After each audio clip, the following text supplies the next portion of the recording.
Welcome to Educlick your online study partner. Good morning दोस्तों, सभी good morning. और आप सब लोग कैसे, बढ़िया हो? देखिए, मैंने आपकी जो प्रश्नावली 12 थी व्रत, वो मैंने कंप्लीट करा दी है। आपकी 12.1 और 12.2 आपको पढ़नी है। आपको 12.3 और 12.4 नहीं पढ़नी है। उसमें क्या है, 12.3 में आपके जो एकांतर व्रत खंड के अंदर बने कौन, वो आपको नहीं पढ़ना है, आपके सिलेबस में से हटा दिया गया है। और आपकी जो 12.4 प्रश्नावली है उसमें है चक्रीय चतुर्भुज, वो भी आपके सिलेबस में से हटा दिया गया है। ठीक है, तो इसी के साथ आपकी जो प्रश्न 12 थी वो कंप्लीट हो जाती है। आप पढ़ेंगे आपकी जो प्रश्नावली 13 है, इसमें व्रत की स्पर्श रेखाओं से संबंधित प्रश्नावली है। देखिए, इस प्रश्नावली से कुछ पार्ट हटाया गया है। आपको क्या पढ़ना, केवल इसमें से पढ़ना है कि व्रत के बाह्य बिंदु से व्रत पर खींची गई स्पर्श रेखाएं, दो स्पर्श रेखा खींची जाएंगी, वो आपस में क्या होती हैं, बराबर होती है। ये प्रमेय आपको पढ़नी है। ठीक है, और इसके ऊपर जो भी बेस्ट क्वेश्चन होंगे वो भी हम आपको बताएंगे। ठीक है, तो क्लास स्टार्ट करते हैं अब। देखिए, अब स्टार्ट करेंगे। आपकी प्रश्नावली है एक्सरसाइज 13। ये है व्रत और स्पर्श रेखाएं, व्रत और उसकी स्पर्श रेखाएं, यानी कि व्रत को बोलते हैं सर्किल और स्पर्श रेखा को बोलते हैं टेंजेंट। तो इसके बारे में पढ़ेंगे। तो आपको पता होना चाहिए कि व्रत की जो स्पर्श रेखा होती हैं वो क्या होती हैं, उनको कैसे खींचा जाता है। ठीक है, देखिए पहले इसका बेसिक पढ़ते हैं कि स्पर्श रेखा होती क्या है। देखिए, सर्किल है, ये है व्रत का केंद्र ओ। देखिए, मैं एक लाइन खींचता हूं। ठीक है, देखिए ये क्या है, ये व्रत है, एक लाइन खींची है मैंने, रेखा खींची है। तो क्या इनके बीच में कोई उभयनिष्ठ बिंदु नहीं है। ठीक है, तो क्या होगी, ये जो रेखा होगी वो व्रत को क्या प्रतिच्छेद नहीं करोगी, तो इसको बोलते हैं अप्रतिच्छेद रेखा या आच्छेदन रेखा। यानी कि जो रेखा व्रत को क्या प्रतिच्छेद नहीं कर रही है, स्पर्श नहीं कर रही है, काट नहीं रही है। ठीक है, अब देखिए दूसरी कंडीशन क्या होती है। ये भी सर्किल है, व्रत है और ये इसका सेंटर है। देखिए, कोई रेखा खींची है मैंने, ये वो क्या कर रही है, व्रत को दो बिंदुओं पर क्या कर रही है, काट रही है। यानी कि व्रत की रेखा और व्रत के जो व्रत है उस पर क्या है, दो उभयनिष्ठ बिंदु हैं, पी और क्यू। क्या है, दो बिंदु हो गए उभयनिष्ठ। वो बिंदु पी क्या है, रेखा पर भी है और व्रत की परिधि पर भी है। ऐसे बिंदु क्यू क्या है, व्रत की परिधि पर है और व्रत की रेखा पर है। तो इस रेखा को बोलेंगे हम प्रतिच्छेद रेखा या छेदन रेखा। तो ये क्या करेगी, व्रत को प्रतिच्छेद करेगी। अगर वो कोई रेखा व्रत और आपकी रेखा के बीच में दो उभयनिष्ठ बिंदु हैं, तो वो रेखा क्या कहलाएगी, प्रतिच्छेदन रेखा कहलाएगी या छेदन रेखा कहलाएगी। अब देखिए स्पर्श रेखा के बारे में बात करते हैं। यह आपका व्रत है, ये सर्किल है। ठीक है, तो इसमें क्या बनेंगे, दो उभयनिष्ठ बिंदु बनेंगे, दो उभयनिष्ठ बिंदु। और इस कंडीशन में आपका बनता है कोई उभयनिष्ठ बिंदु नहीं होता है। किस किस के बीच में, व्रत और रेखा के बीच में कोई उभयनिष्ठ बिंदु नहीं, कोई उभयनिष्ठ बिंदु नहीं होता है। इसके अंदर जो प्रतिच्छेद रेखा होती है उसके अंदर दो उभयनिष्ठ बिंदु होते हैं। और स्पर्श रेखा क्या होती है, वो क्या है, उनके बीच में, व्रत और रेखा के बीच में एक उभयनिष्ठ बिंदु होता है। यहाँ पे ये बिंदु बन रहा है। ठीक है, तो बिंदु P है। तो देखिए, ये जो स्पर्श रेखा है वो क्या कर रही है, व्रत को स्पर्श कर रही है, इसलिए इसको क्या बोलते हैं, स्पर्श रेखा बोलते हैं। और वो स्पर्श रेखा क्या करती है, उसकी परिधि को स्पर्श करती है, व्रत की परिधि को स्पर्श करती है, इसलिए उसे स्पर्श रेखा कहते हैं। और व्रत और इस स्पर्श रेखा के बीच में एक उभयनिष्ठ बिंदु है, बिंदु P, इसको बोलते हैं स्पर्श रेखा, इसको बोलते हैं टेंजेंट। इंग्लिश में क्या बोलते हैं, टेंजेंट। ठीक है, तो स्पर्श रेखा में क्या होता है, एक उभयनिष्ठ बिंदु होता है। अगर कोई आपसे पूछ ले कि व्रत की स्पर्श रेखा और व्रत के बीच में कितने उभयनिष्ठ बिंदु होते हैं, उनके बीच में क्या, एक ही उभयनिष्ठ बिंदु होता है, व्रत और उसकी स्पर्श रेखा के बीच में। ठीक है, प्रतिच्छेद रेखा में दो उभयनिष्ठ बिंदु होते हैं और आपकी अप्रतिच्छेद रेखा में कोई भी उभयनिष्ठ बिंदु नहीं होता है। ठीक है, आपको तुरंत पता चल गया। अब देखिए, ये व्रत है, ठीक है, तो वृत्त के अंदर से हम कितनी स्पर्शिका खींच सकते हैं? वृत्त के अंदर कोई बिंदु है, मान लीजिए बिंदु P है, तो इस वृत्त के अंदर कोई बिंदु P है, तो इस वृत्त पर हम कितनी स्पर्शिका खींच सकते हैं? देखिए यहां से कोई इस पर रेखा काटिए, ये क्या कर रहा है? बिंदु को स्पर्श नहीं कर रहा है, प्रतिच्छेद कर रहा है, स्पर्श नहीं कर रहा है। ऐसे ही ऐसे, तो ऐसी कंडीशन में अगर वृत्त के अंदर कोई बिंदु है तो उससे कोई भी स्पर्श रेखा खींच नहीं सकते। तो आपकी जो स्पर्श रेखाओं की संख्या होगी, अगर वृत्त के अंदर कोई बिंदु है तो स्पर्श रेखाओं की संख्या क्या होगी? 0 होगी, 0 होगी। कोई भी स्पर्श रेखा नहीं खींच सकते जब वृत्त के अंदर कोई बिंदु हो। ठीक है, अब देखिए दूसरी कंडीशन देखते हैं। ये आपका वृत्त है, ठीक है, और वृत्त के अंदर, वृत्त के बाहर कोई बिंदु है, तो वृत्त के बाहर कोई बिंदु होगा तो इससे कितनी स्पर्श रेखा खींच सकते हैं? इससे 2 स्पर्श रेखा खींची जा सकती है। ठीक है, और इससे ज्यादा कोई स्पर्श रेखा नहीं खींच सकते। अगर वृत्त के बाहर कोई बिंदु है, बाह्य बिंदु है, तो वृत्त पर कितनी स्पर्श रेखा खींची जा सकती है? 2 स्पर्श रेखाएं खींची जा सकती हैं। ठीक है, और देखिए थर्ड कंडीशन आती है आपकी, अगर वृत्त पर कोई बिंदु स्थित है, वृत्त पर कोई बिंदु स्थित है तो बताइए, वृत्त की परिधि पर कोई बिंदु स्थित है तो बताइए उससे कितनी स्पर्श रेखा खींची जा सकती है? उससे केवल 1 स्पर्श रेखा खींची जा सकती है। ऐसे इस प्रकार एक ही स्पर्श रेखा खींची जा सकती है। ठीक है, तो वृत्त की परिधि पर कोई एक बिंदु स्थित है तो उससे केवल 1 स्पर्श रेखा खींचा, इससे कितनी स्पर्श रेखा खींचेंगे? वृत्त पर एक बिंदु स्थित है तो 1 स्पर्श रेखा खींची जा सकती है। ठीक है, तो आपको पता चलेगा 3 कंडीशन है। अगर वृत्त के अंदर कोई बिंदु स्थित है तो उससे कोई भी स्पर्श रेखा नहीं खींची जा सकती। अगर वृत्त के बाह्य बिंदु है, बाहर बिंदु है तो वृत्त के, तो उससे 2 स्पर्श रेखा खींची जा सकती हैं। और वृत्त के परिधि पर कोई बिंदु स्थित है तो उससे 1 स्पर्श रेखा खींची जा सकती है। ये था आपका बेसिक। और देखिए एक और चीज बताऊं आपको मैं, ये है आपका वृत्त, ठीक है, यहां से हमने 1 स्पर्श रेखा खींची। ठीक है, तो देखिए यहाँ पे क्या कर रहा है, ये जो पॉइंट है, जो रेखा है, वो वृत्त को यहाँ पर क्या स्पर्श कर रही है इस बिंदु पर, और ये है वृत्त का केंद्र O। और देखिए ये जो है, ये क्या है? ये है वृत्त की त्रिज्या R। ठीक है, तो देखिए आपको पता चल रहा होगा कि वृत्त के केंद्र से ये जो रेखा होगी वृत्त की परिधि तक ये क्या होगी? वृत्त की त्रिज्या होगी। तो वृत्त के जहां पे बिंदु स्पर्श कर रहा है उस बिंदु से वृत्त के केंद्र तक की दूरी क्या कहलाती है? त्रिज्या कहलाती है। और ये जो त्रिज्या होगी वो क्या होगी? इसके लंबवत होगी, ना कि ये जो त्रिज्या होगी वृत्त की वो स्पर्श रेखा पर क्या होगी? 90 डिग्री का कोण बनाएगी। आपको पता ही होगा कि जो भी हम दूरी लेते हैं वो क्या लेते हैं? लंबवत लेते हैं, यानी कि 90 डिग्री पर लेते हैं। ठीक है, तो वृत्त के केंद्र से इस स्पर्श रेखा के बीच की दूरी क्या कहलाएगी? त्रिज्या कहलाएगी। और वो भी क्या होगी? वृत्त की इस पर, यहाँ पे जो वेनिश बिंदु होगा उस पर 90 डिग्री का कोण बनाएगी। ठीक है, इतना आपको पता होना चाहिए। ये था आपका बेसिक स्पर्श रेखाओं का, स्पर्श रेखा क्या होती हैं और कितने बिंदु से कौन कौन सी स्पर्श रेखा खींची जा सकती हैं। और देखिए आपकी जो सिलेबस में है वो हम पढ़ेंगे आपके वृत्त के बाह्य बिंदु से, वृत्त के बाह्य बिंदु से खींची गई 2 स्पर्श रेखा क्या होती हैं? आपस में बराबर होती हैं। तो ये क्या होंगी? आपस में बराबर होंगी। इसके ऊपर जो प्रमेय है वो हमको पढ़नी है और इसके ऊपर जितने भी क्वेश्चन होंगे वह हम करने वाले हैं। ठीक है, तो आपकी एक प्रमेय पढ़नी है और आपके 2 क्वेश्चन हैं, 2 एग्जाम्पल हैं, वो भी इसके ऊपर बेस्ड हैं। ठीक है, उनको भी हम कर लेंगे। ठीक है, तो इसको मैं रफ कर देता हूँ, फिर आपकी प्रमेय है वो इसको मैं पढ़ाता हूँ। ठीक है, तो इसको मैं रफ कर देता हूँ। अब देखिए आपको पढ़नी है केवल आपकी प्रमेय 13.3, वृत्त के बाहर स्थित किसी बिंदु से वृत्त पर खींची गई 2 स्पर्श रेखा आपस में क्या होती हैं? समान होती हैं। ठीक है, आपको ये प्रमेय पढ़नी केवल। देखिए इस पर इसका डायग्राम बनाते हैं। एक वृत्त बनाइए, वृत्त का केंद्र हमने माना है O। ठीक है, तो बाह्य बिंदु है कोई, ये बिंदु मान लेते हैं इसको A।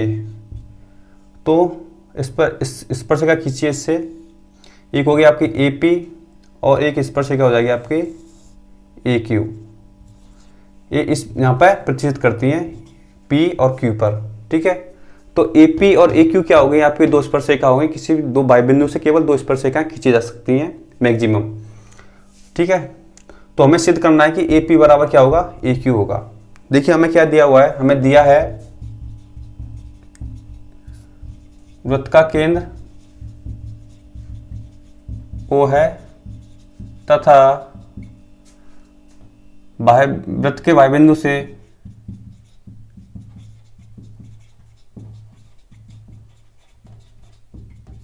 वृत्त पर दो स्पर्शरेखाएं AP व AQ खींची, AQ हैं। ठीक है, हमें ये दिया हुआ है। देखिए आपका एक ही प्रमेय इस प्रश्नावली से 13 से तो आपके लिए काफी इंपॉर्टेंट हो जाता है, क्योंकि इससे एक ही क्वेश्चन बनेगा आपका, तो ये काफी इंपॉर्टेंट है। तो आपको ये प्रमेय अच्छी तरीके से पढ़नी है। ठीक है, तो हमें AP और AQ हमने दो स्पर्शरेखा खींची किसी भाई बिंदु से। देखिए हमें सिद्ध क्या करना है, हमें सिद्ध करना है ये जो स्पर्शरेखा होंगी AP और AQ क्या होंगी, बराबर होंगी, समान होंगी। ठीक है, तो रचना में हमने क्या किया है, रचना में करते हैं हम इस OP, OQ और AP को हमने मिलाया। रचना में OP, OQ और OA को मिलाया। ठीक है, अब देखिए इसको सिद्ध करते हैं। उत्पत्ति, देखिए इसमें आपके दो त्रिभुज बन रहे हैं। एक त्रिभुज बन रहा है आपका OPA और OQA। त्रिभुज OPA और त्रिभुज OQA में देखिए OP और OQ क्या है, वृत्त की त्रिज्या है। ठीक है, ये वृत्त की त्रिज्या है तो क्या होंगी, एक ही वृत्त की त्रिज्या आपस में क्या होती है, बराबर होती हैं। तो OP बराबर क्या हो जाएगा, OQ हो जाएगा, क्योंकि एक ही वृत्त की त्रिज्या है। और एक ही वृत्त की त्रिज्या क्या होंगी, बराबर होंगी। अब देखिए OP क्या हो गया, इन दो त्रिभुजों में ओवेनिष्ठ हो गया। OA ओवेनिष्ठ हो गया, तो OA बराबर OA, क्योंकि क्या है, ओवेनिष्ठ भुजा है दोनों की, दोनों त्रिभुजों की। ठीक है, और देखिए मैंने आपको बताया था अभी, त्रिज्या और जो स्पर्शरेखा होती है उनके बीच में कितना कोण बनता है, समकोण बनता है, 90 डिग्री कोण बनता है। ऐसे यहाँ पे समकोण बनेगा, 90 डिग्री कोण बनेगा। तो ये क्या कोण हो जाएंगे आपस में, OPA ये जो कोण होगा समकोण होगा, 90 डिग्री का होगा। ऐसे ही OQA क्या होगा, 90 डिग्री का कोण होगा। ठीक है, तो कोण OPA बराबर हो जाएगा कोण किसके, OQA के। ये क्या हो जाएंगे, 90 डिग्री के कोण हो जाएंगे, क्योंकि आपका OQ होगा वो क्या होगा, OP लंब होगा किस पर, OP लंब होगा EP पर, और आपके OQ लंब होगा किस पर, OA पर। ठीक है, अब देखिए आपको दो त्रिभुज दे रखे हैं, उनके दो भुजाएं बराबर हैं और उनके जो एक बीच का कोण है वो क्या है, एक 90 डिग्री कोण है। ठीक है, दोनों त्रिभुजों में। तो हम कह सकते हैं ये त्रिभुज RHS नियम से क्या हो जाएंगे, सर्वांगसम हो जाएंगे। तो RHS नियम से ये त्रिभुज क्या हो जाएंगे, सर्वांगसम हो जाएंगे। त्रिभुज OPA सर्वांगसम हो जाएगा त्रिभुज किसके, OQA के। ठीक है, तो त्रिभुज सर्वांगसम हो गए। तो हम जानते हैं कि सर्वांगसम त्रिभुजों की संगत भुजा और संगत कोण क्या होते हैं, बराबर होते हैं। तो देखिए इनकी जो संगत भुजा होगी AP बराबर किसकी हो जाएगी, AQ की हो जाएगी। इसलिए AP बराबर क्या हो जाएगा, AQ, क्योंकि सर्वांगसम त्रिभुजों की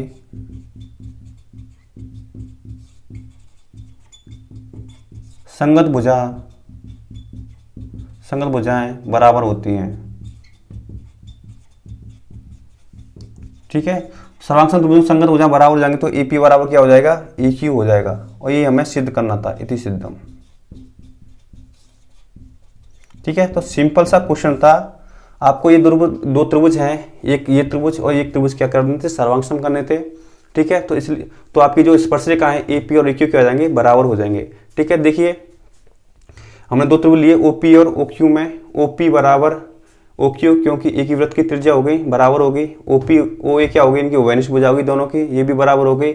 और देखिए त्रिज्या और स्पर्शरेखा के बीच में कितने डिग्री कोण बनता है, 90 डिग्री कोण बनता है, क्योंकि हम जो भी दूरी लेते हैं वृत्त के केंद्र से वो क्या लेते हैं, लंबवत लेते हैं। ठीक है, तो ये क्या हो जाएगी, त्रिज्या हो जाएगी। तो त्रिज्या क्या बनाएगी, 90 डिग्री कोण बनाएगी, यहाँ पे भी और यहाँ पे भी। तो ये कोण क्या हो जाएंगे, ये कोण आपस में बराबर हो जाएंगे, 90 डिग्री के हो जाएंगे।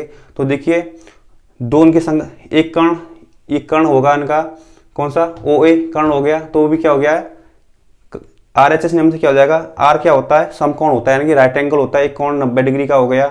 एच क्या होता है, हाइपोटेनियस यानी कर्ण होता है, तो ये भी कर्ण इनका बराबर हो गया। और इनकी एक भुजा है OP बराबर OQ हो गई। तो RHS नियम से क्या हो जाएंगे, दोनों त्रिभुज सर्वांगसम हो जाएंगे। तो उनकी जो सर्वांगसम त्रिभुज होते हैं उनकी संगत कोण और संगत भुजा क्या होती है, बराबर होती है। तो AP बराबर क्या हो जाएगा, EQ के हो जाएगा। ठीक है, तो आपकी जो प्रमेय थी, आपको एक ही प्रमेय पढ़नी थी, ये प्रमेय तो आपको समझ में आ गई होगी। आपके देखिए इस पे दो तीन एग्जाम्पल हैं, उनको और कर लेते हैं। ठीक है, तो इसको नोट कीजिए। देखिए आपका एग्जाम्पल फर्स्ट है कि एक बिंदु से वृत्त पर खींची गई स्पर्शरेखा की लंबाई ज्ञात कीजिए, जबकि बिंदु की वृत्त के केंद्र से दूरी 13 सेंटीमीटर है और वृत्त की त्रिज्या 5 सेंटीमीटर। ठीक है, तो क्वेश्चन करते हैं। पहले इसका डायग्राम बनाइए।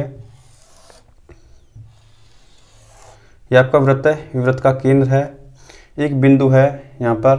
ठीक है, यहाँ पे मान लीजिए ये बिंदु P है और यहाँ से क्या स्पर्शरेखा खींची गई है, इस यहाँ पे स्पर्श कर रही है।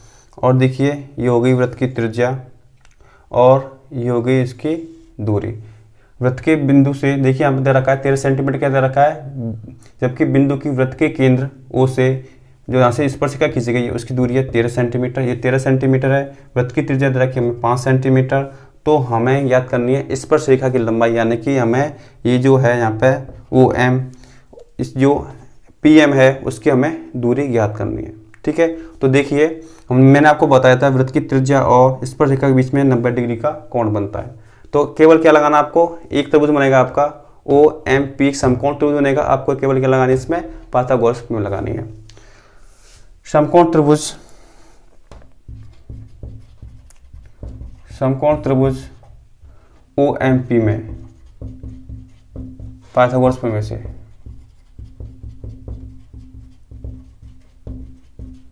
तो पाइथागोरस में क्या होती है, कर्ण का स्क्वायर, कर्ण क्या हो गया इसका OP का स्क्वायर, इसका आधार क्या हो गया PM हो गया, PM का स्क्वायर, प्लस इसका लंब हो गया OM का स्क्वायर। और केवल इनके आपको मान रखने हैं। OP का मान दे रखा है 13 का स्क्वायर और PM का मान दे रखा हमें निकालना है स्पर्शरेखा की लंबाई, प्लस OM क्या त्रिज्या है 5 सेंटीमीटर, 5 का स्क्वायर। ठीक है, तो 13 का वर्ग क्या हो गया 169, PM स्क्वायर, PM का मान निकालना है, और 5 का वर्ग 25। तो PM स्क्वायर आ जाएगा 169, 25 इस साइड चला जाएगा माइनस में, तो PM स्क्वायर आ जाएगा यहाँ से 144। इसका ले लेंगे वर्गमूल, तो √144, तो √144 किसका वर्गमूल होता है 12 का होता है। तो PM जो स्पर्शरेखा की लंबाई कितनी आ जाएगी 12 सेंटीमीटर आ जाएगी। ठीक है, तो स्पर्शरेखा की लंबाई कितनी आ जाएगी, ये 12 सेंटीमीटर। सिंपल सा क्वेश्चन था। ठीक है, देखिए आपके सिलेबस में वही दे रखा था कि बाह्य बिंदु से खींची गई स्पर्शरेखाएं, दो स्पर्शरेखा खींची जाएंगी, उनकी क्या लंबाई बराबर होती है। लेकिन ये भी क्या है, क्वेश्चन है, छोटा सा क्वेश्चन है, तो आपको एक्स्ट्रा पढ़ने में कोई भी दिक्कत नहीं है, लेकिन कम नहीं लेना चाहिए, एक्स्ट्रा पढ़ लेना चाहिए। आपका एक क्वेश्चन आ सकता है इस टाइप का क्वेश्चन। ठीक है, तो आपको क्या लगानी थी, OMP में समकोण त्रिभुज बन जाएगा आपका, क्योंकि त्रिज्या और स्पर्शरेखा के बीच में कितने डिग्री कोण बनता है 90 डिग्री का कोण बनता है। तो हो जाएगा OMP एक समकोण त्रिभुज हो जाएगा। तो इसमें आपको पाइथागोरस में लगानी है। ठीक है, कर्ण का स्क्वायर बराबर आधार का स्क्वायर प्लस लंब का स्क्वायर, मान रखने OP और OM के, तो PM का मान निकाल जाएगा। तो 144 किसका वर्गमूल होता है 12 सेंटीमीटर। ठीक है, तो आपके दो एग्जाम्पल और हैं, उनको कर लेते हैं। उनमें क्या आपकी जो स्पर्शरेखा होती हैं, दो स्पर्शरेखा बाह्य बिंदु से खींची गई स्पर्शरेखाएं, वो क्या होती हैं बराबर होती हैं, उनका उसमें यूज होगा उन एग्जाम्पलों में। तो उन एग्जाम्पल को भी हम कर लेते हैं ताकि आपके कोई दिक्कत ना आए आपके जो क्वेश्चन आएगा। ठीक है, तो आपको क्या एक्स्ट्रा ही पढ़ लेना चाहिए, तो आपको कोई भी दिक्कत नहीं आएगी। ठीक है, तो उन क्वेश्चन को कर लेते हैं, दो क्वेश्चन और आपके। ठीक है, तो इसको नोट कीजिए। देखिए आपका इस प्रश्नावली का उदाहरण नंबर 3 है कि एक वृत्त त्रिभुज ABC की भुजा BC को P पर बाह्य स्पर्श करता है। एक त्रिभुज है ABC, वो वृत्त को क्या करता है बाह्य स्पर्श करता है बिंदु P पर, तथा AB व AC को, त्रिभुज की जो भुजा है AB व AC को आगे बढ़ाने पर वो Q और R पर क्या करती है वृत्त को स्पर्श करती है। तो सिद्ध कीजिए कि जो EQ का मान होगा वो क्या होगा, जो त्रिभुज की परिमित, त्रिभुज ABC की जो परिमिति होगी उसका आधा होगा। ठीक है। परिमिति क्या होती है त्रिभुज की? त्रिभुज की तीनों भुजाओं का योग क्या कहलाता है? उस त्रिभुज की परिमिति कहलाती है। ठीक है, तो पहले इसका डायग्राम बनाइए। देखिए एक वृत्त बनाइए पहले, तो एक वृत्त हो गया ये, ठीक है। एक त्रिभुज है ABC, वो क्या करता है? बिंदु P पर इस वृत्त को बाह्यस्पर्श करता है, जो आपकी BC भुजा है इस त्रिभुज की। ये त्रिभुज है, इसकी भुजा है BC, ABC त्रिभुज हो गया। ये क्या करता है? बिंदु P पर, बिंदु P है, P पर क्या करता है? वृत्त को बाह्यस्पर्श करता है, यानी कि बाहर स्पर्श करता है। और क्या गया है? AB और किसको? AC को आगे बढ़ाने पर, AB और AC को आगे बढ़ाया तो वो क्या करती हैं?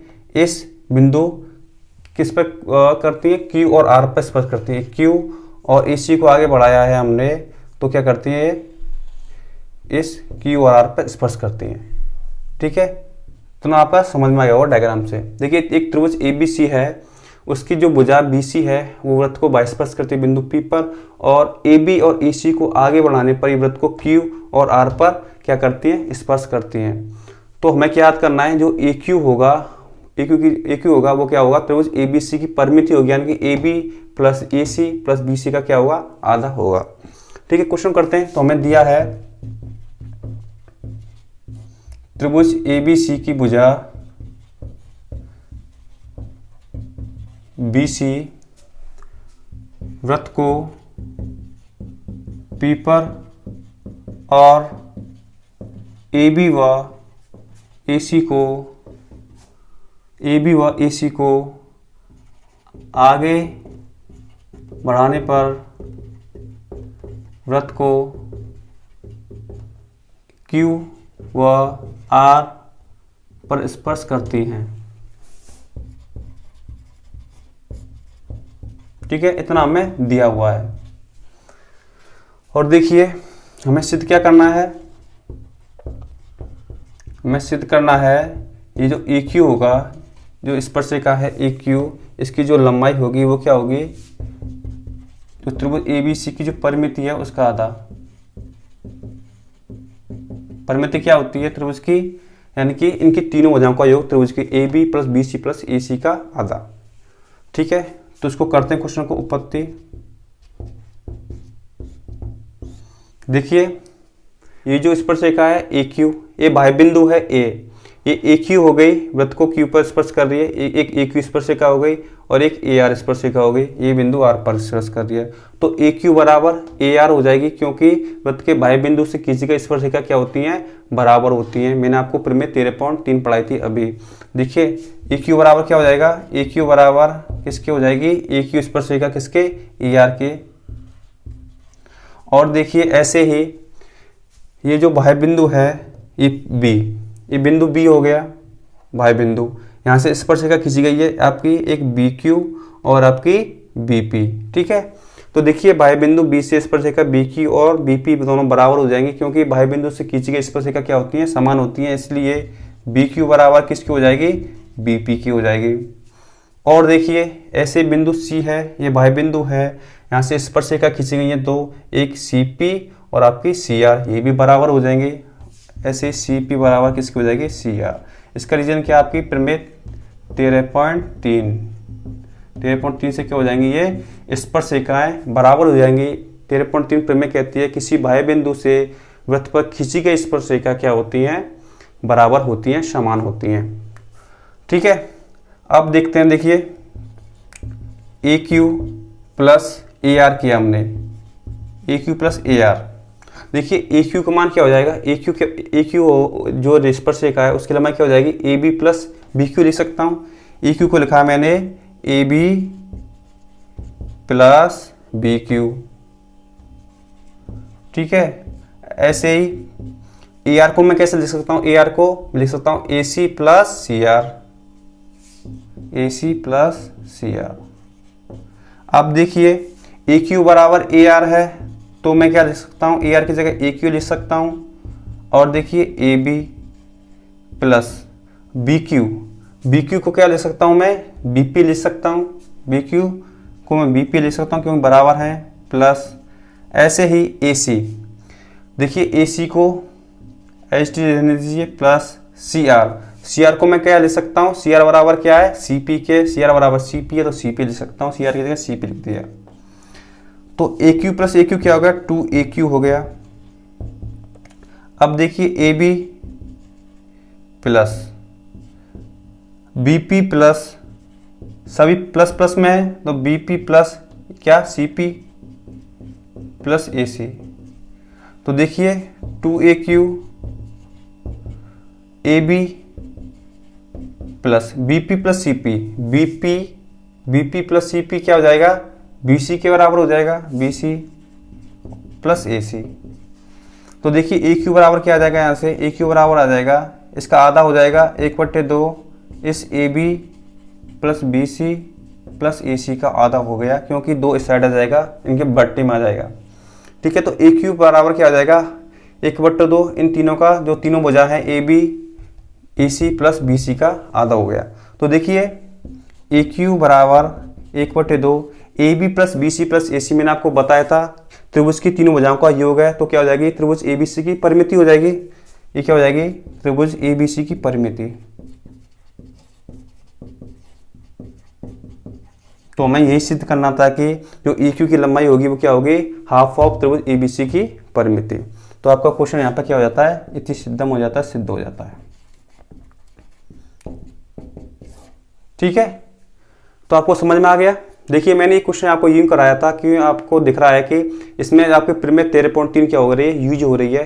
किसी बाह्य बिंदु से वृत्त पर खींची गई स्पर्शिका क्या होती है, बराबर होती है। तो आपका इस प्रमेय का यूज हो रहा है, इसलिए मैंने आपको ये क्वेश्चन कराया है। ठीक है, तो ये क्वेश्चन आपको जो आपकी जो एग्जाम है उसमें आ सकता है, तो आपको क्वेश्चन आपको करना है। ठीक है, देखिए आपको क्वेश्चन समझ में आ गया होगा, तो एक बार देख लीजिए। आपको वृत्त दे रखा है, वृत्त के त्रिभुज और एक त्रिभुज एबीसी दे रखा है, इसकी जो भुजा बीसी है वो क्या करती है, वृत्त को पी पर क्या करती है, स्पर्श करती है।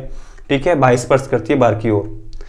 तो ए बी और ए सी को आगे बढ़ाने पर वो वृत्त को क्यू और आर पर स्पर्श करती हैं। तो हमें याद करना था कि ए क्यू क्या होगी, त्रिभुज ए बी सी की परिमिति की आधी होगी। ठीक है, देखिए बाह्य बिंदु ए है, यहाँ से ए क्यू और आपकी ए आर क्या है, स्पर्श रेखा है। तो बाह्य बिंदु से खींची गई स्पर्श रेखा बराबर होगी ए क्यू बराबर ए आर। ऐसे ही बी बिंदु बाह्य बिंदु हो गया, तो बी क्यू स्पर्श रेखा और बी पी स्पर्श रेखा क्या हो जाएंगे, बराबर हो जाएंगे। ऐसे ही बाह्य बिंदु सी हो गया, यहाँ पे सी पी और सी आर हो जाएंगे, बराबर हो जाएंगे आपकी परिमेय 13.3 से। ठीक है, तो ए क्यू प्लस मैंने ए आर किया, तो A Q plus A R, तो ए क्यू को कैसे लिख सकते हैं, A B plus B Q लिख सकते हैं, और ए सी को क्या लिख सकते हैं, ए सी प्लस सी आर लिख दिया मैंने यहाँ पे। ठीक है, तो देखिए ए आर को मैंने चेंज किया क्योंकि मुझे ए क्यू लाना था, तो ए आर की जगह ए क्यू लिख दिया। ऐसे ही A B plus B Q जगह क्या रख दिया, बी पी रख दिया। ऐसे ही सी आर की जगह क्या रख दिया मैंने, सी पी रख दिया। ठीक है, तो यहाँ से 2AQ आ गया, A B plus B P plus A C, और बी पी प्लस मैंने सी पी किया एक जगह, और ए सी। तो B P plus C P क्या हो जाएगा, B P plus C P हो जाएगा बी सी के बराबर, क्योंकि मुझे बी सी लाना था। ठीक है, तो A B plus B C plus A C आ गया, तो इसका 2 है वो इसके बट्टे में चला जाएगा। तो A B plus B C plus A C क्या हो गया, तो उस तीन भुजाओं का योग है। तो हम जानते हैं तो उसकी तीन भुजाओं का योग क्या कहलाता है, तो उसकी परिमिति कहलाती है। तो ए बी सी की परिमिति होगी तीन भुजाओं का योग। तो हमें ये सिद्ध करना था ए क्यू बराबर हाफ ऑफ त्रिभुज ए बी सी की परिमिति। ओके, तो आपको क्वेश्चन समझ में आ गया होगा। देखिए एक क्वेश्चन और है, उसमें यूज हो रहा है आपके प्रमेय 13.3 का, उस क्वेश्चन को कर लेते हैं, फिर आपकी जो प्रश्नावली 13 वो कंप्लीट हो जाएगी। ओके, तो इसको नोट कीजिए। देखिए एक आपका लास्ट क्वेश्चन रह गया है प्रश्नावली का, जो आपके एग्जाम में आ सकता है, क्योंकि ये आपके प्रश्नावली 13.3 पर बेस्ड क्वेश्चन है। देखिए 13.3 प्रश्नावली का क्वेश्चन नंबर 7 है। एक आकृति दी हुई है, इसमें वृत्त का केंद्र O है और बाह्य बिंदु P से दो स्पर्श रेखाएं PA और PB खींची गई हैं।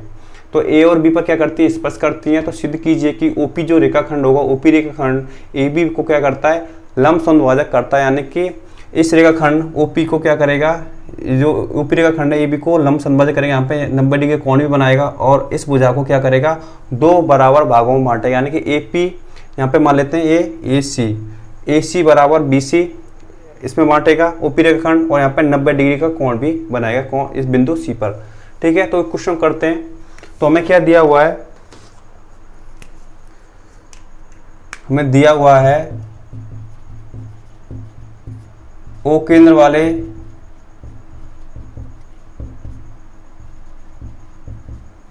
वृत्त पर बाह्य बिंदु P से दो स्पर्श रेखाएं पी ए और पी बी खींची गई हैं। ठीक है, दो स्पर्श क्या खींची गई हैं, पी ए और पी बी। वो ए और बी पर क्या करती है, स्पर्श करती हैं इस वृत्त पर। तो हमें क्या सिद्ध करना है, हमें सिद्ध करना है कि ओपी रेखाखंड क्या होगा, ओपी रेखाखंड ए बी को लंब समद्विभाजक है। ओपी रेखाखंड ए बी का लंब समद्विभाजक है, यानी कि ए बी रेखाखंड को दो बराबर भागों में बांटेगा। ए सी बराबर बी सी भी आपको सिद्ध करना है और आपको यहाँ पे 90 डिग्री का कोण भी सिद्ध करना है। कोण सी पे क्या बनेगा, 90 डिग्री का कोण बनेगा। ठीक है, तो देखिए इसको हम करते हैं उत्पत्ति। आपका एक त्रिभुज बन रहा है, आपका एक त्रिभुज बनेगा आपका P O A P B O. ठीक है, एक त्रिभुज बन रहा है आपका P O A P O B. त्रिभुज पी ओ ए और त्रिभुज पी ओ बी में, त्रिभुज पी ओ बी में। तो देखिए P O A P O B में, ओ ए बराबर ओ बी, क्योंकि क्या है, वृत्त की त्रिज्या ही वृत्त का केंद्र है। ठीक है, तो ओ ए बराबर क्या हो जाएगा, ओ बी, ए की वृत्त की त्रिज्या, ए की वृत्त की त्रिज्या क्या होती है, बराबर होती है। और देखिए ओपी क्या है, उभयनिष्ठ भुजा है। ओपी बराबर ओपी, उभयनिष्ठ भुजा। ठीक है, और देखिए ईपी बराबर क्या हो जाएगा, पीबी हो जाएगा, क्योंकि बाह्य बिंदु से वृत्त पर खींची गई स्पर्शिका क्या होती है, बराबर होती है। तो ए पी ए बराबर पीबी, पी ए बराबर पीबी, चूंकि बाह्य बिंदु से खींची गई स्पर्शिका, बाह्य बिंदु से खींची गई स्पर्शिका क्या होती है, समान होती है, इसलिए पी ए बराबर क्या होगी, पीबी होगी। तो देखिए दो त्रिभुज पी ओ ए और पी ओ बी में क्या हो गई, इनकी जो तीन संगत भुजाएं हैं वो बराबर हो गई। तो हम कह सकते हैं कि त्रिभुज आपकी भुजा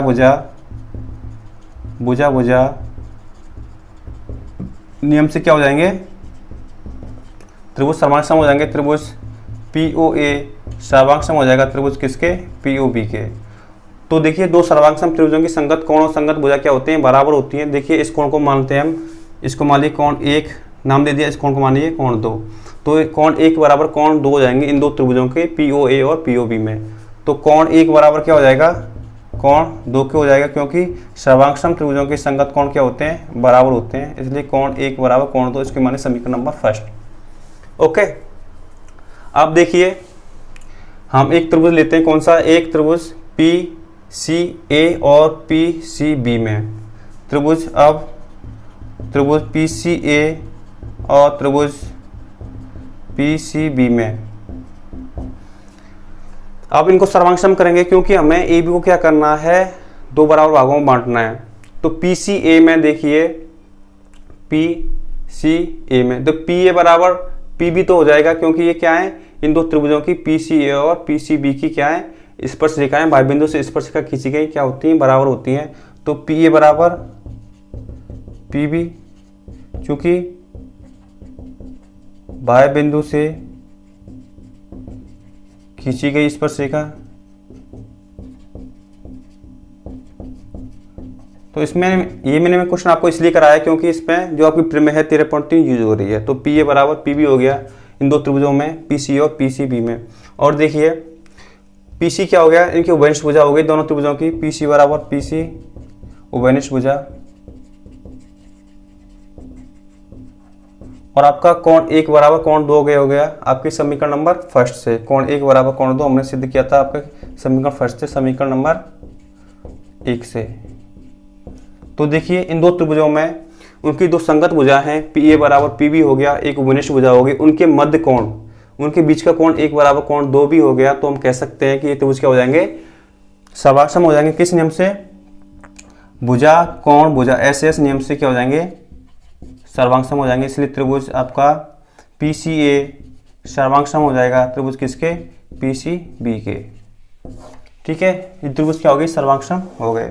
और हम जानते हैं कि सर्वांगसम त्रिभुजों की संगत कोण और संगत भुजा बराबर होते हैं। तो त्रिभुज PCA और त्रिभुज PCB में देखिए इनकी जो भुजा है AC बराबर किसकी हो जाएगी, BC की हो जाएगी। इसलिए AC बराबर किसकी हो जाएगी, BC की, क्योंकि क्या है, सर्वांगसम त्रिभुजों की संगत भुजा और उनके संगत कोण भी बराबर होते हैं और उसके सर्वांगसम त्रिभुजों के। तो इनके संगत कोण, ये जो कोण है, ये कोण और ये कोण क्या हो जाएंगे, बराबर हो जाएंगे, क्योंकि ये संगत कोण है इन दो त्रिभुजों के। तो PCA कोण और PCB कोण क्या हो जाएंगे, बराबर हो जाएंगे। और कोण PCA बराबर कोण किसके, PCB के, क्या है, संगत कोण है सर्वांगसम त्रिभुजों के। ठीक है, तो PCA बराबर क्या हो गया, PCB के हो गए, ये कोण इसके बराबर हो गया। अब हमको ये समकोण और प्रूव करने हैं, क्योंकि हमें लंब समद्विभाजक सिद्ध करना है। देखिए AC बराबर BC तो हो गया, लेकिन हमें क्या करना है, AC बराबर BC हो गया, यानी कि AB भुजा को दो बराबर भागों में बांट दिया, तो हमें यहाँ पर समकोण सिद्ध करना है। तो इसको मान लिया आपका समीकरण नंबर कौन सा, ये हो गया सेकंड, ये हो गया आपका थर्ड। ठीक है, अब देखिए कोण PCA प्लस कोण PCB, देखिए PCA और कोण PCB, क्योंकि हम जानते हैं कि सरलरेखी कोण होते हैं वो कितने डिग्री के होते हैं, 180 डिग्री के होते हैं, यानी कि एक बिंदु पर बना कोण कितना होता है, 180 डिग्री का होता है। तो कितने हो जाएंगे, 180 डिग्री के हो जाएंगे। और हमें पता है कि PCB बराबर कोण PCA बराबर किसके, PCB के। तो कोण PCA प्लस कोण PCB की जगह रख दूंगा मैं, कोण PCA रख दूंगा, कोण PCA बराबर 180 डिग्री। तो क्या हो जाएगा, 2 गुणा PCA बराबर 180 डिग्री। तो कोण PCA का मान कितना आ जाएगा, 180/2 यानी कि 90 डिग्री। तो कोण PCA का मान कितना आ गया है, 90 डिग्री आ गया, यानी कि समकोण आ गया है PCA। और हमें पता है कोण PCA बराबर किसके, कोण PCB के। कोण PCA बराबर कोण PCB के समीकरण आपके थर्ड से। तो कोण PCA बराबर कोण PCB के कितना हो जाएंगे, 90 डिग्री के हो जाएंगे। तो ये कोण क्या हो जाएंगे, समकोण हो गए दोनों, ये 90 डिग्री का और ये भी 90 डिग्री का। ठीक है, तो हम कह सकते हैं कि आपकी समीकरण, इसको मानिए समीकरण नंबर 4। तो समीकरण 3 और समीकरण 4 से देखिए कि समीकरण आपका ये 2, समीकरण 2 और समीकरण 4। तो समीकरण 2 और 4 से दिख रहा है कि जो AC बराबर BC है, AC बराबर किसके है, BC के है। तो AB क्या होगी, 2 बराबर भागों में बट गई। ठीक है, जो OP रेखा खंड क्या कर रहा है, AB को 2 बराबर भागों में बांट रहा है, AC बराबर BC, और यहाँ पे 90 डिग्री का कोण बना रहा है। तो हम कह सकते हैं जो OP रेखा खंड है वो AB पर क्या कर रहा है, लंब समद्विभाजक का कार्य कर रहा है। इसलिए OP रेखा AB का लंब समद्विभाजक है, लंब समद्विभाजक है। लंब समद्विभाजक मतलब क्या होता है, 90 डिग्री कोण और उस भुजा को 2 बराबर भागों में बांटना। ठीक है, तो आपका क्वेश्चन ये प्रूफ हो गया। देखिए इस क्वेश्चन को मैंने इसलिए कराया है क्योंकि इसमें आपको पता चल रहा होगा कि इसमें आपकी जो प्रमेय है 13.3 यूज हो रही है। PA बराबर PB किया था हमने, स्पर्शिका बराबर की थी इसे यहाँ पे। ठीक है, तो आपको इसलिए क्वेश्चन आना चाहिए क्योंकि आपके एग्जाम में आ सकता है, तो आपको एक्स्ट्रा पढ़ लेना चाहिए। ठीक है, सिलेबस के हिसाब से आपकी नॉलेज ही बढ़ेगी, आपकी नॉलेज कम नहीं होगी। ठीक है, तो आपको ये क्वेश्चन भी कर लेना चाहिए। ठीक है, आपको क्वेश्चन समझ में आ गया। देखिए हमने 2 समकोण त्रिभुज लिए थे पहले, कौन सा, POA और POB, इनको सर्वांगसम किया। OP क्या है, इनकी वंश भुजा हो गई, बराबर हो गई। OA बराबर OB हो गया क्योंकि एक वृत्त की त्रिज्या हो गई। और देखिए PA बराबर PB हो गया क्योंकि एक ही क्या है, बाह्य बिंदु से खींची गई स्पर्शिका बराबर होती है। तो वो क्या हो गए, भुजा भुजा भुजा नियम से सर्वांगसम हो गए और इनके संगत कोण बराबर हो जाएंगे, कोण 1 बराबर कोण 2 हो जाएगा। ऐसे हमने अब लिए 2 त्रिभुज PCA और PCB लिए, इनको सर्वांगसम किया। देखिए PA बराबर PB हो गया, क्या हो गई, बाह्य बिंदु से खींची गई स्पर्शिका हो गई। और PC, तो PC क्या हो गया, इनको वंश भुजा हो गई, कोण 1 बराबर कोण 2, आपकी समीकरण फर्स्ट से। तो आपके ये त्रिभुज हैं भुजा कोण भुजा नियम से क्या हो गए, सर्वांगसम हो गए। और हम जानते हैं सर्वांगसम त्रिभुजों की संगत कोण और संगत भुजा क्या होती है, बराबर होती है। तो AC बराबर क्या हो गया, BC हो गया इनकी संगत भुजा, और इनका जो कोण है, कोण ये कोण C, कोण PCA बराबर कोण PCB के हो गया क्योंकि संगत कोण हो गए। तो देखिए एक ही बिंदु पर जो सरलरेखी कोण होता है, एक ही बिंदु पर कितने डिग्री कोण बनता है, एक ही ओर 180 डिग्री का बनता है। तो हमने दोनों कोण बराबर किया तो 180 डिग्री के हो गए। और हमें पता है कि कोण PCB बराबर कोण PCA के है, तो PCB की जगह रख दिया कौन PCA, तो कितना आ गया 2PCA बराबर कितना आ गया है 90 डिग्री, और कौन PCA बराबर PCB, तो दोनों कितने कोण के हो गए 90 डिग्री के हो गए। ठीक है, तो यहाँ पे समकोण बन गया। तो हम कह सकते हैं ऊपरी रेखाखंड क्या है, EB को लंब समद्विभाजक का कार्य कर रहा है, यानी कि 90 डिग्री कोण भी बना रहा है, और AB भुजा को दो बराबर बांट रहा है, EC बराबर BC में बांट रहा है। ठीक है, तो इसी के साथ आपकी जो प्रश्नावली है 13 वो कंप्लीट हो जाती है। आपका क्वेश्चन इससे बाहर नहीं जाएगा। ठीक है, हमने एक्स्ट्रा ही पढ़ा है, कम नहीं पढ़ा है। तो आपकी प्रश्नावली 13 कंप्लीट हो गई, व्रत आपका कंप्लीट हो गया। देखिए मैंने आपको क्या क्या करा दिया, मैं आपको एक बार बता देता हूँ मैंने आपको कितना पढ़ा दिया अब तक। देखिए मैंने आपको एक्सरसाइज 6 करा दी, त्रिकोणमिति की 7वीं करा दी, 8वीं करा दी, ठीक है, 9वीं करा दी, 10 करा दी, 11, 12, 13। ठीक है, फिर उसके बाद मैंने आपको कराई थी 15 प्रश्नावली, 16। ठीक है, तो मैं आपको इतना करा चुका हूँ। 6 प्रश्नावली, 7, 8, 9, 10, 11, 12, 13, तो आपकी प्रश्नावली क्या है 14। 14 में क्या है, रचना है। ठीक है, कि व्रत पर जो वरिष्ठ व्रत होते हैं उनकी स्पर्शिका खींची जा सकती हैं। ठीक है, तो आपकी रचनाओं इस प्रश्नावली रचना से है, तो मैं आपको इसको बाद में कराऊंगा। ठीक है, सिंपल प्रश्नावली है।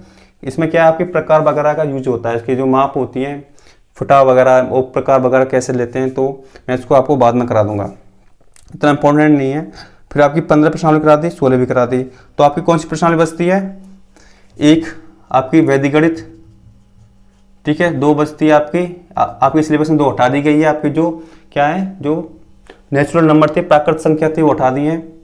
और आपकी 3 बीजगणित में आ जाती है, आपकी 4 भी बीजगणित में आ जाती है, अलजेब्रा में आ जाती है, और 5 पे आपकी है जो समांतर श्रेणी है उससे रिलेटेड। तो आपकी 1, 2, 3, 4, 5 कितनी प्रश्नावली है, 2 तो है नहीं आपके सिलेबस में, हटा दी गई है कंप्लीटली। तो 1, 2, 1, 3, 4, 5। ठीक है, इसमें से आपका पार्ट बहुत उठाया गया है, वैदिक गणित में उठाया गया है, और 5 में से आपको क्या पढ़ना है, केवल समांतर श्रेणी का nवां पद पढ़ना है। ठीक है, तो बहुत ही कम सिलेबस रह गया है। 14 प्रश्नावली आपको मैं बाद में कराऊंगा। फिर आपके बाद कौन सी प्रश्नावली रहेगी, 17 और 18, यानी कि प्रोबेबिलिटी, प्रायिकता, और आपकी क्या है बहुलक वगैरह है, उनको पढ़ेंगे। ठीक है, तो आपका ये आपका सिलेबस में रह गया है। तो हम 14 को बाद में पढ़ेंगे, रचनाओं को बाद में पढ़ेंगे, 14 प्रश्नावली को। तो हम स्टार्ट करेंगे वैदिक गणित से, इस पोर्शन को कंप्लीट कर लेंगे 1, 3, 4, 5 को। ठीक है, तो इसको कंप्लीट करने के बाद फिर आपकी 14, फिर उसके बाद 17 और 18 कंप्लीट करके तो आपका सिलेबस कंप्लीट हो जाएगा। ठीक है, तो आपको टेंशन लेने की कोई दिक्कत नहीं है, तो आपका सिलेबस कंप्लीट ही करा दिया जाएगा। आपका मुश्किल से 20 दिन का सिलेबस रह गया है। ठीक है, तो आपका सिलेबस काफ़ी हटा दिया गया है, 40% हटा दिया गया है, तो आपका 50% सिलेबस बचा है। तो आपका सिलेबस कंप्लीटली क्या हो जाएगा, टाइम से कंप्लीट हो जाएगा। और इस वीडियो को ज़्यादा से लाइक कीजिए, जिन्होंने चैनल को सब्सक्राइब नहीं किया है वो चैनल को सब्सक्राइब करें, और साथ में बेल आइकन दबाना ना भूलें।